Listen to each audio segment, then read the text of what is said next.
सबैलाई शुभ प्रभात। आजको मुद्दा चाहिँ हल्का नेगेटिभ खालको सुनिन्छ, तर एकदमै इम्पोर्टेन्ट खालको इन्फर्मेसन दिन चाहन्छु। पहिलो कुरो त हेर्नुहोस्, हामीले धेरै नै मिसइन्फर्मेसनहरू पनि मोबाइलबाट पाउन सक्छौँ। तपाईँले अहिलेको समयमा राम्रो इन्फर्मेसन दिने मान्छे त्यति पपुलर नै हुन सकेका छैन र सत्यको पक्षमा बोल्ने मान्छे अहिले पनि ब्याकवर्ड नै गइरहेको अवस्था हुन्छ। र आजको मेन टपिक चाहिँ के छ भने यो संसारमा बढिरहेको धरती आमा लागेको ज्वरो अथवा ग्लोबल वार्मिङ होइन, जुन हिट वेभ छ होइन। अस्ति भने नि त अब सोलुखुम्बु जस्तो ठाउँमा जहाँ कहिले फ्यान चाहिँदैन होइन, त्यहाँ अब एसी चाहियो भने कस्तो होला होइन। अब युरोप भनेको त होइन, जहिले पनि यो जर्मनी, यो बेलायत, स्विजरल्यान्डहरू त एकदमै चिसो ठाउँ हो नि त, आफ्नो कोल्डनेसको लागि फेमस छ होइन। तर फेमस भए तापनि किन यस्तो गर्मी बढिरहेछ भन्दाखेरि वैज्ञानिकहरूले विभिन्न कारण भनिरहेका छन्।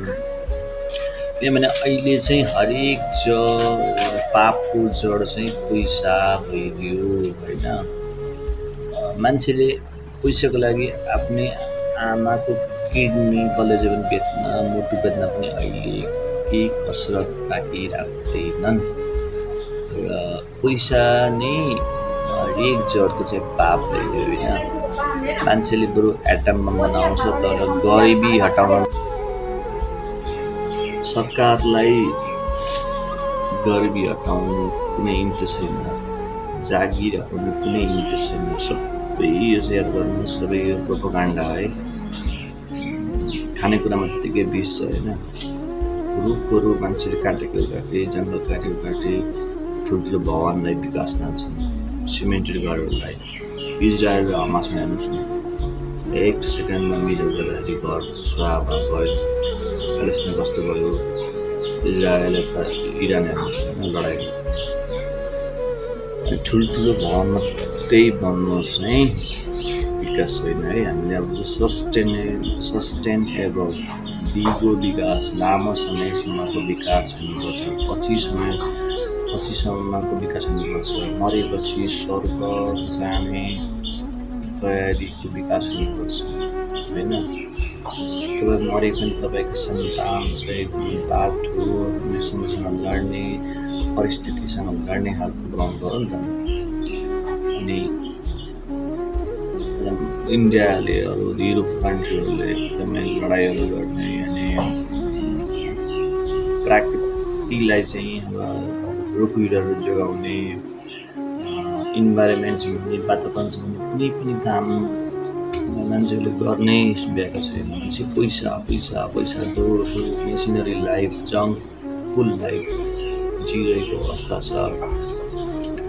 अनि एक समयमा चाहिँ मान्छेलाई होइन पानीबाट हैजा कोलेरिया सरेको धेरै मान्छे धेरै मरेका थिए।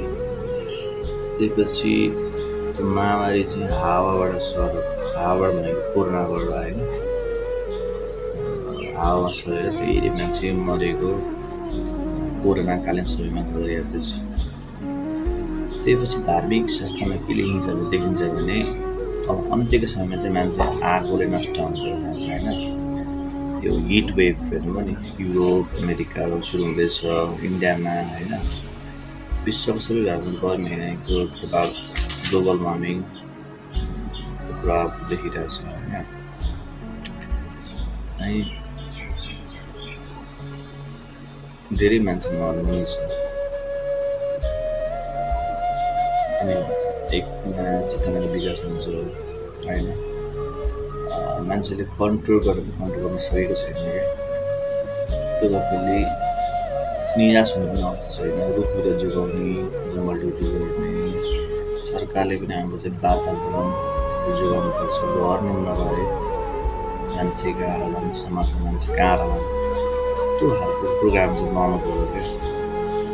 आफूलाई सुक्नु बस्ती बत्काएर नियम भएन त्यही चाहिँ विकास हुँदैन क्या।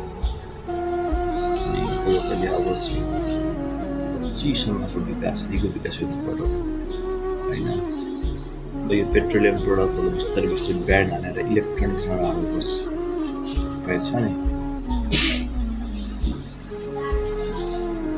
त्यसले अब हामी कलियुग अथवा अन्त्यसम्म छौँ हामी आफूलाई जीवनमा धार्मिक जिन्दगी जिउँदै धार्मिक हुन बहुत गाह्रो छ रुखबिरुवालाई जोगाउन बहुत गाह्रो छ हेल्थलाई जोगाउन बहुत गाह्रो छ त्यो सम्भव छ है